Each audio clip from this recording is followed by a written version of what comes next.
Hi, this is Eva for Once Upon a Timeline, and today I think I figured out why the famous song by Toto called Africa had a lyrics change.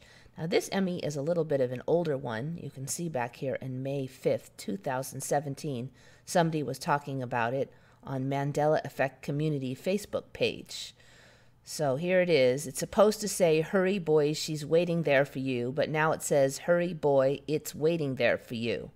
Toward the end, it says she, but it also used to say it in both parts. I agree with you there, but the more striking change was it's supposed to say, "I miss the rain down in Africa," but now it says, "I bless the rain down in Africa." How could you bless something that does not happen there? Just thought I would point this out. So this is the older Emmy. It wasn't a super popular one because there's so many lyrics changes. But today I think I figured out why these lyrics had to change. Now, a lot of us have been saying, why would the Emmy bother to change all these little bitty things? Well, this is why I think it had to change. Now, let's go over the song. Here it is. "I bless the rains down in Africa" is the official lyrics. And up here, "Hurry boys, it's waiting there for you." And then down here, it changes back to "Hurry boy, she's waiting there for you." This is the one I remember for both. I don't remember "Hurry boy, it's waiting there for you." But this is, like I said, this is a little bit older Mandela. It's been changed for about a year. So people have had time to get used to the new version. But here's the interesting part, and I think that it has to do with right here. In this part of the song, it says, "As sure as Kilimanjaro rises like Olympus above the Serengeti." All right, here is the part that is actually the problem child, and it's pretty well ingrained in our memory, so if that changed, it would be very obvious. Here's why I think it had to change, because Kilimanjaro no longer rises like Olympus above the Serengeti. And I think a lot of people have noticed that Africa looks a lot larger than it used to, and there's going to be a lot more territory there. So if you look this up, you'll have many people from Africa attesting to the fact that you can't see Kilimanjaro from anywhere near that region. Here he says, "Can't see Kilimanjaro from anywhere west of Arusha." So you can't see Kilimanjaro rising like Olympus. Maybe you can see a tiny little bit of it, but there's going to be no Kilimanjaro rising like Olympus above the Serengeti, at least not anymore. Now, I can't say for sure if this was the case or not, but I find that it's very interesting because it justifies and explains why these lyrics had to change here.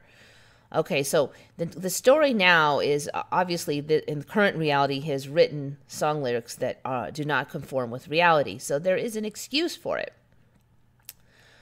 Jeff Porcaro explains the idea behind the song. A white boy is trying to write a song on Africa, but since he's never been there, he can only tell what he's seen on TV or remembers in the past. So it's a little bit weird to me already because he seems to be talking about some woman there that he misses or something. I mean, he seems to be pining for a woman, and the video kind of looks like that too. I mean, there's an African-American woman there that's part, like half of the video.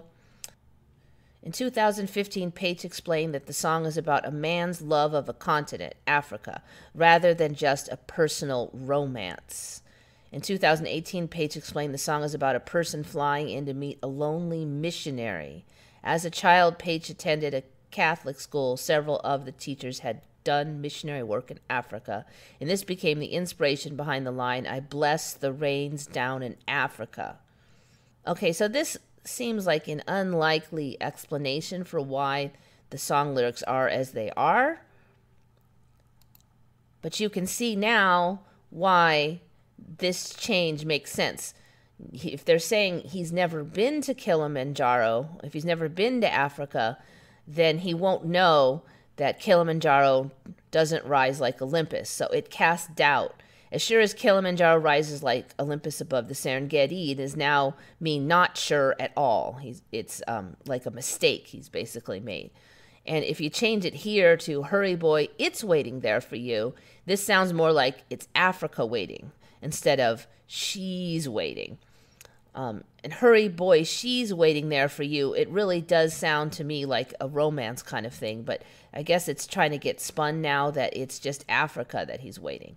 And if you bless the rains down in Africa, then it can be a story that you've never been there. However, if you miss the rains down in Africa, you have clearly been there.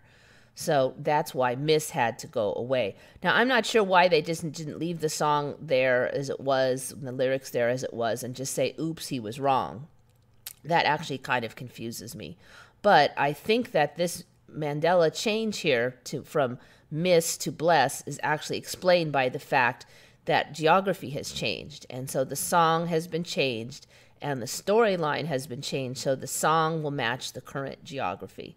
So it could be, and I would not be surprised at all if most, if not all, of these little bitty changes that we think make no sense, somewhere there is an explanation for them. We just don't know. I just happen to find it on this particular one. So keep that in mind when you see the little changes. What is the reason behind them? This is Eva signing off for Once Upon a Timeline.